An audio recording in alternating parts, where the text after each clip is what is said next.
amigos, qué gusto nuevamente compartir con ustedes y en esta ocasión tenemos una visita especial.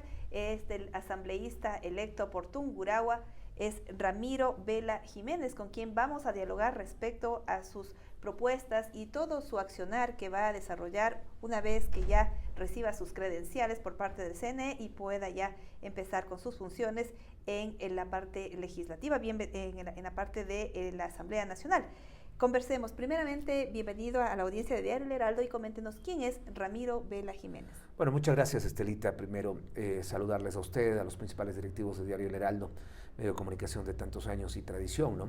Bueno, como la gente conoce, soy un ambateño, tungurahuense, periodista, es a lo que me he dedicado la mayor parte de mi vida, graduado en la Universidad Técnica de Ambato, licenciado en Comunicación Social, además tengo estudios superiores en diplomado en Planificación Estratégica, una maestría en Gestión Local y una alta escuela en Marketing. Es a lo que prácticamente me he dedicado toda mi vida. Estaba en una función pública también, ejerciendo procesos de comunicación en diferentes instituciones como el municipio, el gobierno provincial, la gobernación, las empresas públicas, una universidad y vinculado directamente a los medios de comunicación, a la radio y la televisión.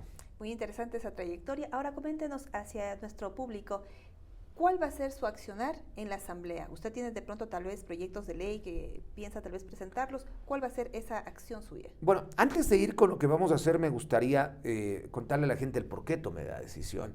Primero, por el alto índice de corrupción, de falta de credibilidad en la política, por el momento país complicado. Decidimos actuar frente a un hecho histórico. Nunca en la vida se había dado una muerte cruzada.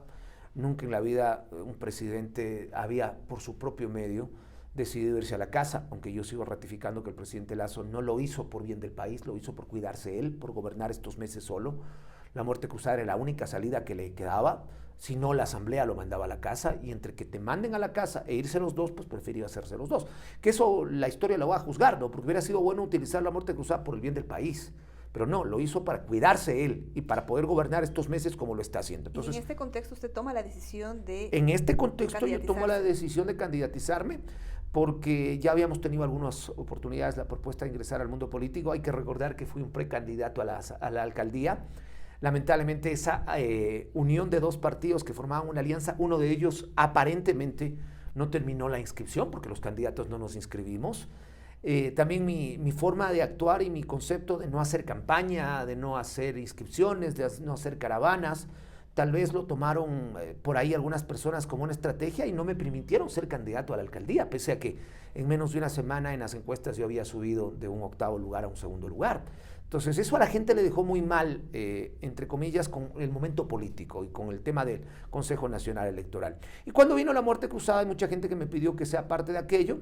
Es un sacrificio porque nos toca dejar también nuestra profesión, nuestros medios, yo que quiero tanto la radio, pero es un tema cívico y una obligación de que la gente profesional y la gente que estamos en otros campos y que no tenemos absolutamente nada que esconder, nos involucremos en la política. Toma la decisión y cambia su vida radicalmente. Tomo la decisión y cambia la vida radicalmente, primero porque aparte concursé con las reglas del juego establecidas, pero en inferioridad de condiciones. Primero porque el partido político con el que acepto ir, porque obligatoriamente en el Ecuador se dice que en el Ecuador todo el mundo puede ser candidato, y no es así. Eso es una mentira.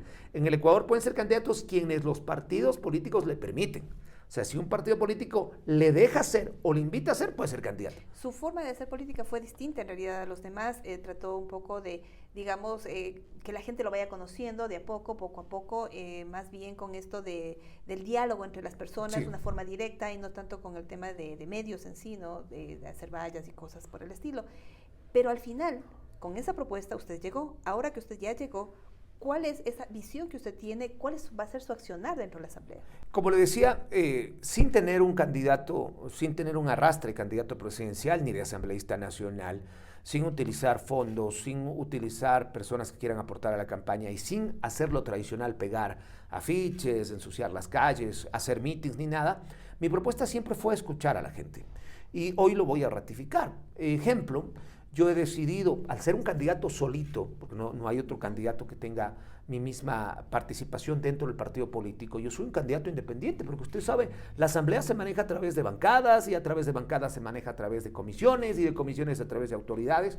Entonces yo he recibido la invitación, desde que fui electo, la misma noche recibí la invitación de Daniel Noboa, candidato finalista, hoy presidente de la República, para que me sume a ese proyecto. Y el proyecto tiene que ver con algo que yo había comentado en los medios de comunicación muchos meses atrás, cuando veíamos que el gobierno de Lasso no estaba funcionando. Necesitamos un presidente que tenga 100% las condiciones para movilizarse en el país. Una persona joven, no contaminada con todo lo que nos ha pasado, con una mente totalmente lúcida y físicamente libre para recorrer el país. No sé si se acuerda de la famosa foto del presidente yendo a las inundaciones de Esmeraldas desde la avioneta o desde el helicóptero. La sociedad ha cambiado, es muy dinámica realmente, sí. Tenemos nuevas reglas del juego, el tema de la inseguridad es realmente horroroso, y otras situaciones, el tema económico, que son básicamente el tema económico y el tema de seguridad, es una situación que necesita una atención urgente. Y en ese sentido, ¿cuáles van a ser sus propuestas dentro de la Asamblea? Lo que le decía, primero apoyar las nuevas iniciativas del presidente de la República, un hombre que cumplió las expectativas y que cumplió cabalidad lo que la gente necesitaba, aunque sea una votación apretada, porque el país está dividido. El que crea que el país está unido, ojalá lo podamos unir ahora, pero hay una votación dividida. Entonces, dentro de ese tema, tenemos un presidente que no tiene compromisos, porque no tiene partido político. Puede haber pro y contras, ¿no? Pero no tiene compromisos. Segundo, no tiene ningún tema pendiente con la justicia, entonces no necesita involucrarse con el tema. Y esto le va a permitir a él tener una independencia en su accionar y en el nombrar a su equipo de trabajo, que es otro de los problemas. Y las reformas legales obligatoriamente tendrán que pasar por la Asamblea. Necesitamos un presidente, un ejecutivo que trabaje de la mano con el legislativo. Y ahí mi intención de apoyar no solamente la gestión de Daniel Noboa, sino apoyar lo que viene de aquí adelante con el bloque de Daniel Noboa.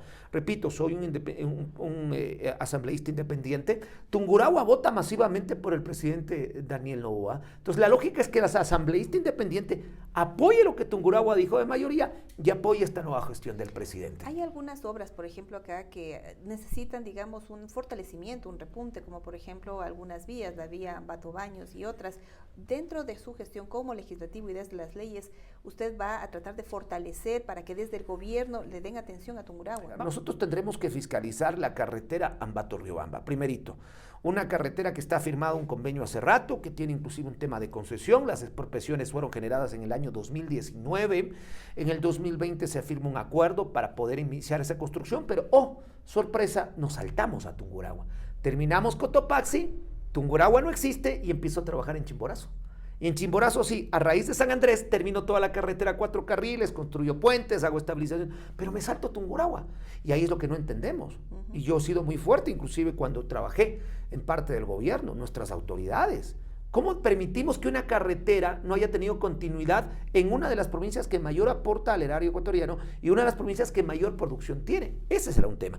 Lo del Ambato Baños, hay un estudio, tiene que completarse el tema de la factibilidad, eso habrá que apurar también, pero también el mantenimiento de otras vías. Nosotros tenemos a cada momento los accidentes en Amocha, tenemos accidentes en la entrada a Ambato, tenemos el peor ingreso de una ciudad tan grande como Ambato, lo de Huachi Grande, ni siquiera parece entrada a una gran ciudad.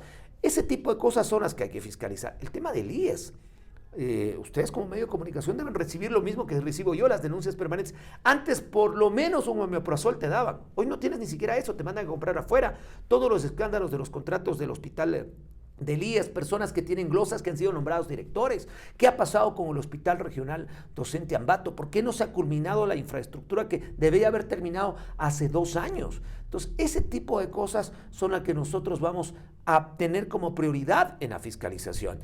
Particularmente, ya generalmente como bloque vamos a fiscalizar estos últimos contratos realizados por el gobierno nacional, el tema de la energía, el tema de la contratación de las barcazas. Ustedes no sé si se enteraron, pero se ha comprado hasta aviones, cuando esa no es la prioridad que nosotros teníamos, más la ejecución de los presupuestos, sobre todo en el tema de seguridad.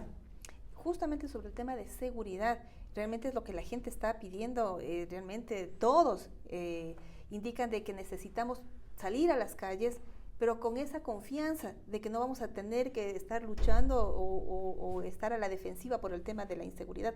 ¿Cómo, desde las leyes, cómo usted va a hacer una propuesta que realmente ayude a cambiar esta situación? Bueno, tiene que hacer 3 aristas y eso lo propone ya el presidente Daniel Noboa. La primera es a través de la aplicación de ciertas normas en el tema presupuestario. Equipar a nuestra Policía Nacional, dotar a nuestra Policía Nacional de todo lo que necesita para que no haya ningún pretexto de decir estoy en poca competencia. Segundo, está en segundo debate la ley que permite la participación de los militares en nuestras calles. Se va a tratar ese tema, las reformas al Código Integral Penal que las vamos a presentar en bloque, las reformas a la ley de procesos de la judicatura que también las vamos a tratar, varios temas relacionados con el aumento de penas que también está dentro de las reformas, la aplicación del Plan Fénix, que es el plan de seguridad del presidente Daniel Noboa, que tuvo la amabilidad de presentarnos la semana anterior a los asambleístas, que incorpora inclusive, y lo tenemos que hacer, lamentablemente, el llamado a una consulta popular para cambiar el rol de las Fuerzas Armadas, porque en la Asamblea se ha intentado hacer, se demoró más de 1 año y medio, ahorita está en segundo debate y yo le aseguro que se va a demorar otro año más, y para el corto periodo no va a ser aplicable. Entonces el presidente ha propuesto que en los primeros 3 meses se pueda generar una consulta popular donde se cambie definitivamente el rol de las Fuerzas Armadas, y eso es un principio fundamental porque no podemos tener militares en cuarteles o en ciertas zonas mientras en las calles tenemos el problema delincuencial. Ahora, usted, bueno, como está, digamos, con toda esa buena voluntad de hacer muchas cosas positivas, ¿usted de pronto en el año 2025 irá usted a la reelección tal vez? Ese es otro error que los políticos cometen y por lo menos yo no lo voy a hacer. Yo no estoy pensando en una reelección. Mire que yo no había pensado en la elección. Yo había pensado en que hay que darle opciones a la gente, a la participación. Los ciudadanos han escogido. Si nosotros podemos hacer un buen trabajo y eso se visualiza, serán los ciudadanos los que decidan quiénes deben continuar y quiénes no. Una asamblea que terminó con el 3% de aceptación y que fue prácticamente mandada a la casa, hoy tiene un reto enorme, que es cambiar esa imagen en la mente de los ciudadanos.